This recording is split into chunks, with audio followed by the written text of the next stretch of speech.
अनमोल मोती कार्यक्रम में आपका स्वागत है। ओम शांति।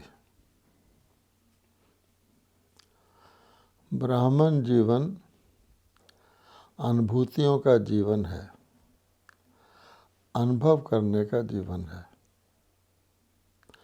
आज हम इस बात पर विचार करते हैं कि ब्राह्मण जीवन में हम किस किस प्रकार की कौन कौन सी अनोखी और श्रेष्ठ अनुभूतियाँ करते हैं। दुनिया के अंदर सुख को सबसे अच्छा समझा जाता है। दुनिया में सुख की अनुभूति को सबसे अच्छा समझा जाता है और सुख की अनुभूति भी वह जो स्थायी सुख की अनुभूति हो। बाबा ने हमें ज्ञान दिया है कि इस कलयुग में, इसका नाम ही दुख धाम है, कलयुग है, तमो प्रधानता का युग है। इसमें सुख की अनुभूति संभव नहीं है। बहुत कुछ यत्न करने के बाद थोड़ा सा सुख किसी को प्राप्त होता है, वह भी इंद्रियों का सुख होता है और वो चले जाता है। इसीलिए सन्यासी लोग आज के सुख को काग विष्टा के समान का सुख बताते हैं। बाबा ने हमें समझाया है कि सुख सुख धाम में मिलता है, शांति शांति धाम में ही होती है और ये तो दुख धाम है। अगर हमें शांति चाहिए तो हमें शांति परलोक में मिल सकती है, परम धाम में, जिसका नाम ही शांति धाम है। और स्थायी सुख चाहिए तो स्थायी सुख सतयुग में होता है, नई दुनिया में होता है, देवताओं की दुनिया में होता है। कलयुग में दुख होता है। लेकिन प्यारे बाबा ने अपने ब्राह्मण बच्चों के लिए, जिनको वो ब्रह्मा मुख वंशावली के तौर पर अडॉप्ट करते हैं, उनके लिए प्यारे बाबा ने एक बीच में छोटा सा पुरुषोत्तम युग, कल्याणकारी युग, जिसको संगम युग कहते हैं, वो रचा हुआ है। दुनिया में कलयुग है और उसी कलयुग में भगवान ने संगम युग रचा है, ब्राह्मणों को ज्ञान सुनाने के लिए, ब्राह्मणों में गुण और शक्तियाँ भरने के लिए और ब्राह्मणों को दुनिया के तमोगुनी वातावरण से प्रोटेक्ट करने के लिए, उनकी सुरक्षा के लिए। हम सब जानते हैं, इसके हम अनुभवी हैं। अब हमने देखना है कि सुख की अनुभूति जो आने वाले सतयुग में होगी, उसके लिए बाबा हमको तैयार कर रहे हैं। सोचने की बात है कि क्या सुख से भी कोई और ऊंची चीज़ होती है जिसकी हम अनुभूति कर सकते हैं? तो हमारे सामने आती है खुशी। खुशी जो है उसको सुख से बेहतर गिना गया है। इसीलिए बाबा ने हमें कहा है कि देवताओं का युग सुख का युग है, लेकिन संगम युग खुशी का युग है। हम सब जानते हैं कि खुशी का अर्थ होता है किसी चीज़ में वृद्धि होना। किसी भी प्राप्ति में वृद्धि जब होती है, उसकी हमें खुशी होती है। अगर किसी के पास 10 करोड़ रुपया भी है, उदाहरण के लिए 10 करोड़ उसको सुख देने के लिए काफ़ी है, लेकिन उसका वर्षों तक 10 करोड़ ही रहता है, तो उससे उसको सुख तो मिल सकता है, लेकिन खुशी तभी मिलेगी जब उसका धन 10 करोड़ से बढ़कर 11 करोड़ होगा। कहने का भाव है, बढ़ने में खुशी होती है। और हम सब जानते हैं कि केवल संगम युग ही चढ़ती कला का युग है। कहा जाता है, सिख धर्म में कहते हैं, चढ़ती कला तेरे बहाने सबका भला। तो सतयुग से लेकर कलयुग तक तो धीरे धीरे कलाएं गिरती हो जाती हैं। सतयुग में 16 कला होता है तो त्रेता में 14 कला रह जाता है। अर्थात सतयुग के बाद चढ़ती कला नहीं होती, बहुत धीरे धीरे गिरती कला होती है, कलयुग तक आ जाता है। लेकिन कलयुग के बाद संगम युग पर चढ़ती कला होती है, जिसके बाद ही सतयुग सुख की दुनिया स्थापन होती है। इस हिसाब से खुशी का युग संगम युग है, जब हमारी चढ़ती कला होती है, हमारी जितना भी सुख शांति प्रेम हम प्राप्त करते हैं उसमें वृद्धि होती है। अच्छा, अब हम ये अगर मान लें कि सतयुग सुख का युग है, संगम युग खुशी का युग है, और खुशी के लिए भी हमको बाबा ने बताया है कि दुनिया वाले भी खुशी चाहते हैं, लेकिन वो कहते हैं हेल्थ वेल्थ हैप्पीनेस, पहले आपका स्वास्थ्य अच्छा हो, फिर आपके पास पर्याप्त धन हो, तब आप खुश रह सकते हैं ना। तो बाबा कहते हैं कि नहीं, खुशी ही खुराक है, खुशी ही खजाना है। जैसे खुराक से हेल्थ अच्छी होती है, खुश व्यक्ति का स्वास्थ्य वैसे ही अच्छा रहता है। और खुशी जिसको मिल जाए उसको अन्य किसी खजाने की भी आवश्यकता नहीं होती, क्योंकि हेल्थ और वेल्थ का लक्ष्य हैप्पीनेस ही है। इसलिए भगवान कहते हैं अगर जब मैं खुशी प्रदान कर देता हूँ तो आपका स्वास्थ्य भी अच्छा रहता है, आयु लंबी हो जाती है जन्म जन्मांतर के लिए, और आप इतने धन धान्य संपन्न हो जाते हैं कि आपको किसी वेल्थ या खजाने की आवश्यकता नहीं रहती। प्रमाण है कि श्री लक्ष्मी से तो लोग धन मांगते हैं, उसकी ही पूजा करते हैं। अब अगर हम ये सोचें कि सुख और खुशी, क्या इनसे भी ऊपर कोई अनुभूति हो सकती है, इनसे ऊपर भी कोई प्राप्ति है, तो हमारे विचार में आएगा आनंद। क्योंकि सुख का अपोजिट दुख होता है और खुशी का एंटोनिम भी गम होता है। तो वो चीज़ जिसका दूसरा पहलू भी हो, उससे ऊपर एक ऐसी चीज़ हो सकती है जिसका दूसरा पहलू हो ही नहीं। तो आनंद के लिए कहा जाता है कि आनंद का एंटोनिम नहीं है, आनंद का कोई उल्टा पक्ष नहीं है। आनंद एक अनुभूति है जो सदा भी रह सकती है। इसीलिए अगर हम और विचार करें तो आत्मा का जो ओरिजिनल सदाकालीन शाश्वत आत्मा का जो स्वभाव बताया गया है वो आनंद स्वरूप है। आत्मा के लिए सब जानते हैं सत्य चित्त और आनंद स्वरूप कहा जाता है। सत्य का मतलब होता है शाश्वत, सदा रहने वाला और सच्चा। चित्त का अर्थ होता है जिसमें लाइफ है, जिसमें अनुभूति चैतन्यता है, जो अनुभूति करता है। और आनंद स्वरूप का मतलब है कि जिसको कहते हैं ब्लिसफुल, जो सदा ही एक रस रहे। तो आनंद स्वरूप आत्मा का ओरिजिनल गुण है, अगर उसको वो खो ना दे, उस गुण से नीचे ना आ जाए। अब देखने की बात यह है कि आत्मा का आनंद स्वरूप तो है, लेकिन आनंद स्वरूप में आत्मा कहाँ रहती है? तो हम जानते हैं कि परम धाम या परलोक में जो सभी आत्माओं का निवास स्थान है, वहाँ पर आत्मा आनंद स्वरूप में रहती है। लेकिन परम धाम में किसी चीज़ की अनुभूति नहीं हो सकती। आत्मा को अनुभूति करने के लिए शरीर चाहिए, और परम धाम में आत्माएं निराकार रूप में रहती हैं।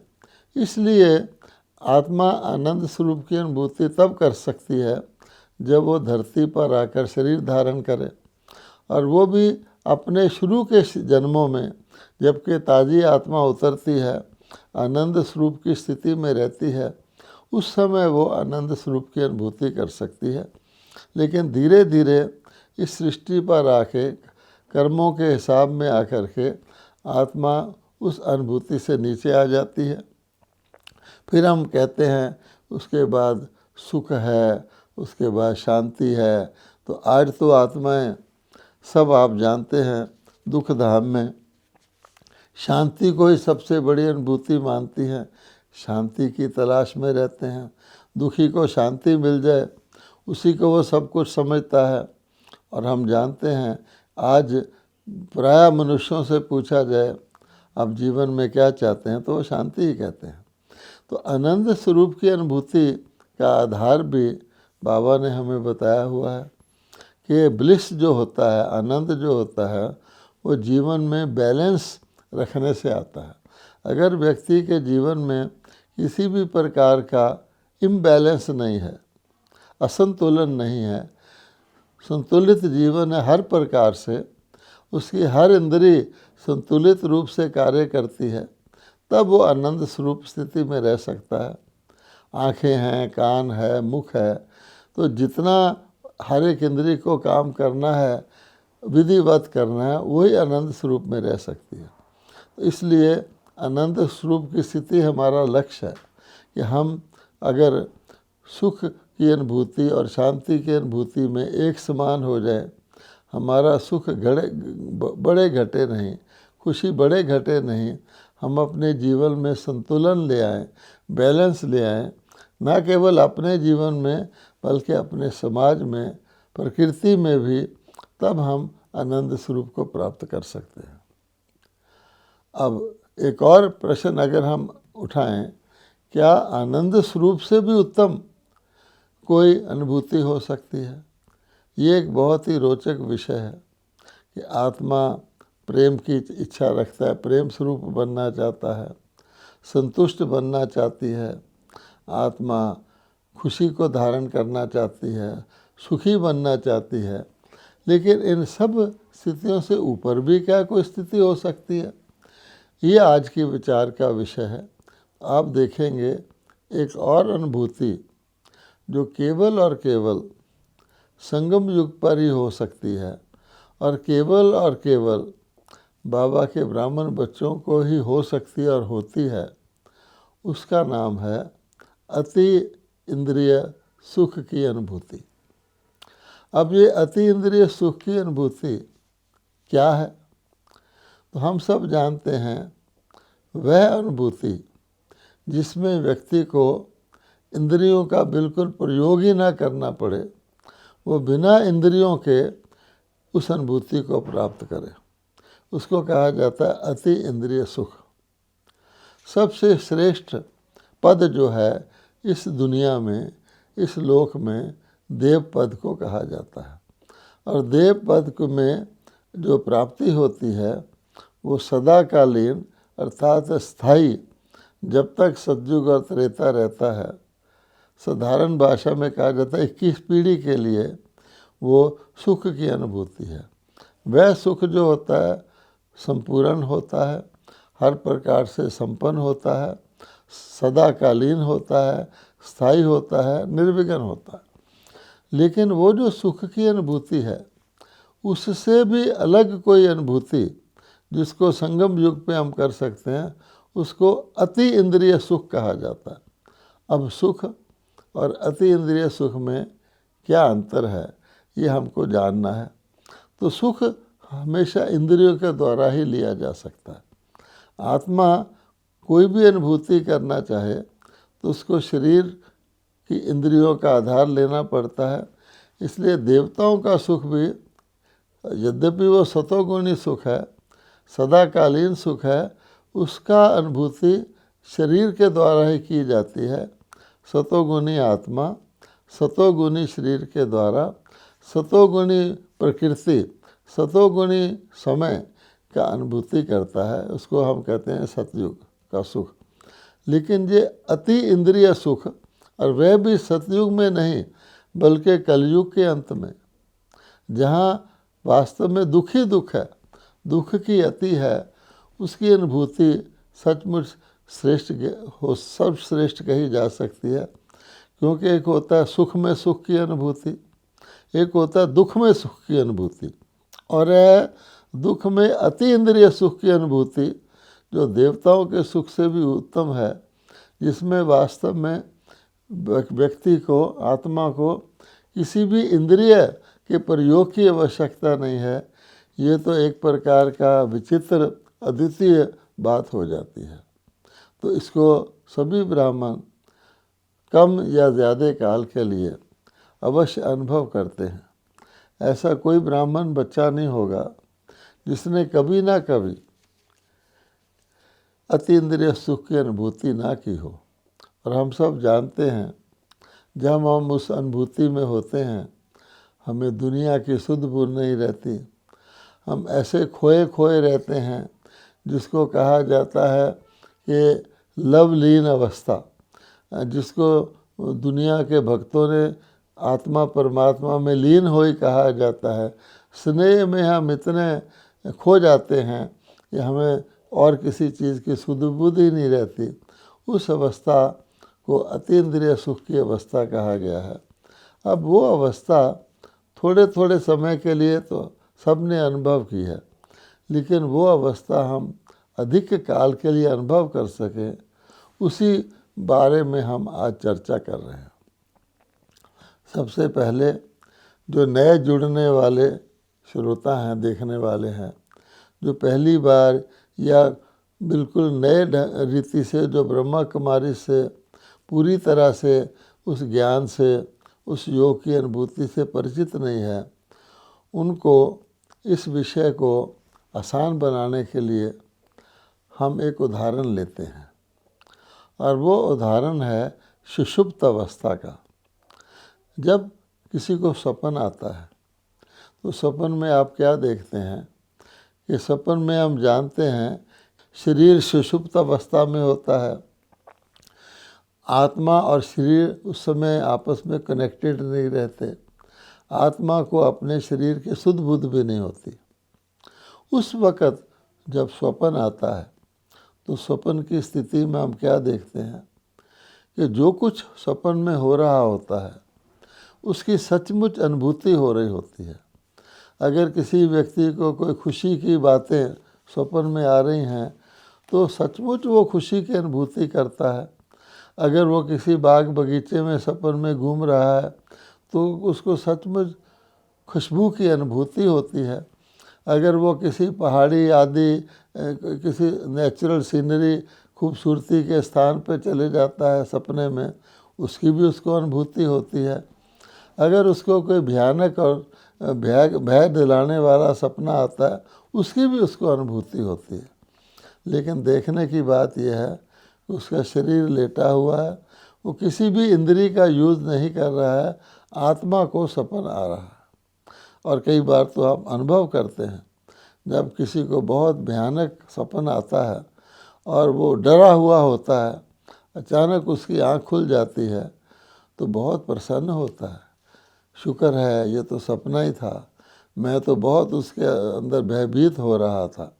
तो इसका अर्थ हुआ कि आत्मा ऐसी स्थिति में जा सकती है जिसमें उसने अपनी किसी इंद्री को यूज़ नहीं किया, लेकिन अनुभूति सारी हो रही है।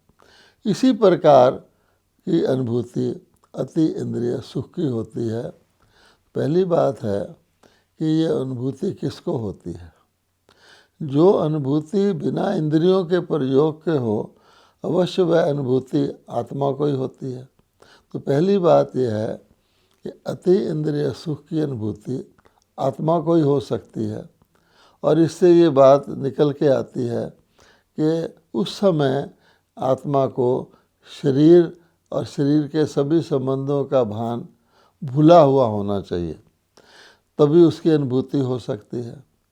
इससे कोई ये ना समझ ले कि व्यक्ति शरीर और शरीर की सब बातों को, संबंधित बातों को भूले तो उसको अतीन्द्रिय सुख की अनुभूति हो जाएगी।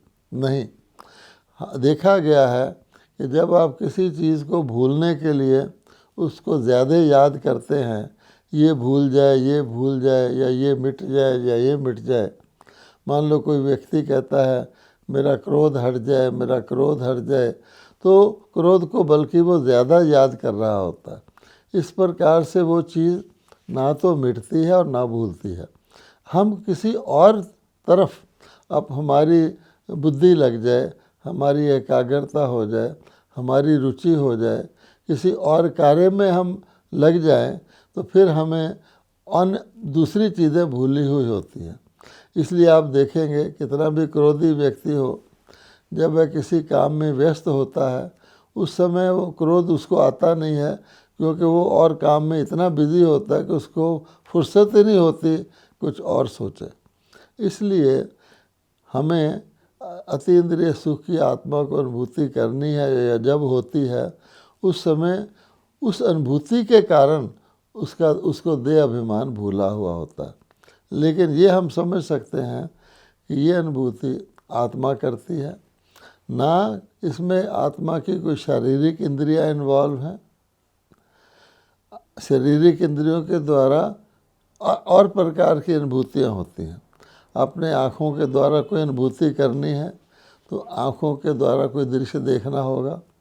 अपने कानों के द्वारा कोई अनुभूति करनी है तो काने के द्वारा आपको संगीत या कोई आपकी तारीफ़ कर रहा है वो सुनेंगे। आपको मुख के द्वारा कोई अनुभूति करनी है तो मुख में कोई वस्तु रखेंगे जीभ के ऊपर, उसके स्वाद की अनुभूति आएगी। ये उससे परे है, बल्कि इसमें मन और बुद्धि बातों को सोचती रहती है, ये ऐसा है, ये ऐसा है, ये करूं, ये ना करूं। वो और मन जिसके अंदर संकल्प उठते रहते हैं, वो भी दोनों इसमें इन्वॉल्व नहीं होते। अति इंद्रिय सुख की अनुभूति ये केवल आत्मा ही करती है। इसलिए पहली बात तो यह है कि ये अनुभूति रूहानी होती है, अर्थात आत्मिक होती है, और इसका शरीर और शरीर की इंद्रियों या ज्ञान इंद्रियों से भी कोई कनेक्शन नहीं होता। अब आत्मिक अनुभूति जो होती है वो करवाने वाला कौन हो सकता है? तो हम जानते हैं आत्मिक अनुभूति करवाने वाला परम आत्मा ही हो सकता है। तो परम पिता परमात्मा के साथ आत्मा जब स्नेह युक्त संबंध जोड़ती है और वो संबंध इतना गहरा हो जाता है कि बहुत स्ट्रॉन्ग रूप ले लेता है, जिसको हम कहते हैं लगन की अगन। यानी ऐसा गहरा संबंध जो एक अग्नि का रूप ले लेता है, इतना पावरफुल रूप ले लेता है, ज्वाला रूप ले लेता है। उस रूप के अंदर लगन की अगन के द्वारा या लगन में लगे हुए हम लवलीन हो जाते हैं, अर्थात परमात्मा के प्रेम में खो जाते हैं। किसी ना किसी संबंध के प्रेम में हम खोए हुए होते हैं, हमें दुनिया की शुद्ध बुद्ध भूली हुई होती है। उस समय ये अनुभूति होती है, और इस लवलीन को ही शास्त्रों में भक्ति में हमने लीन अवस्था कह दिया कि आत्मा परमात्मा में लीन हो जाती है, उसको अपना सब कुछ भूल जाता है। इसलिए भगवान कहते हैं इस अनुभूति को करने के लिए जो अति श्रेष्ठ अनुभूति है, उसके लिए हमें अपने दो रूप में ही अनुभूति कर सकते हैं। एक तो अपने आत्मिक स्वरूप में, निराकार स्वरूप में, और एक अपने फरिश्ता स्वरूप में, एंजेलिक फॉर्म में। जैसे सपन में भी हम शरीरधारी सूक्ष्म शरीर के द्वारा ही अनुभूति करते हैं, तो सूक्ष्म शरीर तो एंजेलिक फॉर्म में तो और प्रकार का होता है सपने में, लेकिन जिसको कह एंजल जो होता है, आप जानते हैं फरिश्ता जो है वो बहुत सूक्ष्म होता है, वो एक जगह टिकता नहीं है, वो कल्याणकारी होता है, और उसकी अनुभूतियाँ भी सुखदायी होती हैं। जिसकी भेंट में कहा जाता है भूत किसी के अंदर आ जाए तो दुख देने वाली चीज़ें करता और करवाता है। तो ऐसी सुखदायी अनुभूतियों के लिए हम अपने फरिश्ता स्वरूप में होते हैं, तो हम सूक्ष्म लोक में, जिसको हम कह सकते हैं कि ब्राह्मण परिवार के लिए बाबा ने सबसे बड़ा रिट्रीट सेंटर बनाया हुआ है। हर प्रकार की अनुभूतियाँ जिसमें विकारों का नाम निशान ना हो, जो सुखदायी अनुभूतियाँ हों एंजेलिक फॉर्म में, वो हम कर सकते हैं। या फिर निराकार रूप में परम धाम में हम शांति की गहन अनुभूति भिन्न भिन्न प्रकार से कर सकते हैं। इसलिए हमें चाहिए कि हम अधिक से अधिक अति इंद्रिय सुख की अनुभूति में रहें, क्योंकि जब हमारी स्थिति इस प्रकार के सुख की होती है तो हम बेफिक्र बादशाह होते हैं। हम हर चीज़, हमारे को हर चीज़ आसान लगती है। अति खुशी, अति इंद्रिय सुख की खुशी जो है, उसमें कोई भी काम हमको मेहनत नहीं लगता है। और परमात्मा के साथ संबंध होने के कारण से हर चीज़ बहुत ही आसान लगती है। हम उड़ती कला में उड़ते रह सकते हैं, उड़ते हुए फरिश्ते बन सकते हैं। तो ये अनुभूति हमको अब अधिक से अधिक करने का अभ्यास करना चाहिए। ओम शांति।